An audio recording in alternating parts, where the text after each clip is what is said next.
வணக்கம் உறவுகளே. மத்திய கிழக்கு போர் இப்ப யாருமே எதிர்பார்க்காத ஒரு படு பயங்கரமான கட்டத்தை எட்டியிருக்கு. ஈரானோட பழிவாங்கல் இப்ப இஸ்ரேல பாண்டி வளைகுடா நாடுகள் பக்கமும் திரும்பி இருக்கிறது என்ற செய்தி இப்ப உலகத்தையே ஆதரவச்சு கொண்டிருக்கு. அல் ஜசீரா இப்ப வெளியிட்டிருக்கிற செய்தியின்படி ஐக்கிய அரபு அமீரகம் UAE மேல ஈரான் நடத்திய ஏவுகணை தாக்குதல்ல இதுவரைக்கும் 3 பேர் கொல்லப்பட்டிருக்கணும், 58 பேர் படுகாயம் அடைஞ்சிருக்கணும். அமீரகத்தின் பாதுகாப்பு அமைச்சு என்ன சொல்லுது என்றா, அவங்களோட வான்பரப்புல 165 பாலிஸ்டிக் ஏவுகணைகளும் 541 ட்ரோன்களும் கண்டறியப்பட்டிருக்கு. இதுல பாகிஸ்தான், நேபாளம் மற்றும் வங்கதேசத்தை சேர்ந்த 3 அப்பாவி தொழிலாளர்கள் பலியாகி இருக்கிறது தான் ஆகப்பெரிய சோகம். அது மட்டுமில்ல உறவுகளே, குவைத்திலும் ஒருத்தர் கொல்லப்பட்டிருக்கார். 32 பேர் வைத்தியசாலையில அனுமதிக்கப்பட்டிருக்கணும்.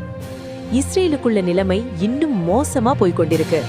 இஸ்ரேலோட பெய்ட் ஷெமேஷ் நகரத்துல ஈரானோட பாலிஸ்டிக் ஏவுகணை நேரடியா ஒரு குடியிருப்பு பகுதியில விழுந்து வெடிச்சிருக்கு.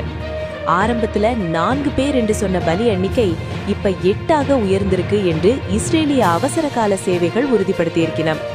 27 பேர் படுகாயம் அடைஞ்சிருக்கணும். அதுல 2 பேரோட நிலைமை ரொம்ப கவலைக்கிடமா இருக்கு.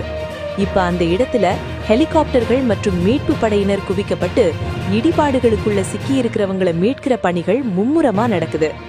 ஜெருசலேமுக்கு மிக அருகில இருக்கிற இந்த பெய்ட் ஷெமேஷ் நகரத்துல நடந்த இந்த தாக்குதல் இஸ்ரேல் ராணுவத்தையே இப்ப ஆடி போக வச்சிருக்கு. இந்த எல்லா பதட்டத்துக்கும் மத்தியில ஈரானிய ஜனாதிபதி மசூத் பெசஷ்கியன் இப்ப தொலைக்காட்சி மூலமா நாட்டு மக்களுக்கு ஒரு முக்கியமான உரையை நிகழ்த்த போறார். அவர் என்ன சொல்ல போறார்? இந்த போரை இன்னும் தீவிரப்படுத்த போறாரா, இல்லாட்டி உலக நாடுகளுக்கு ஏதும் எச்சரிக்கை விடுக்க போறாரா என்று உலகமே இப்ப காத்து கொண்டிருக்கு.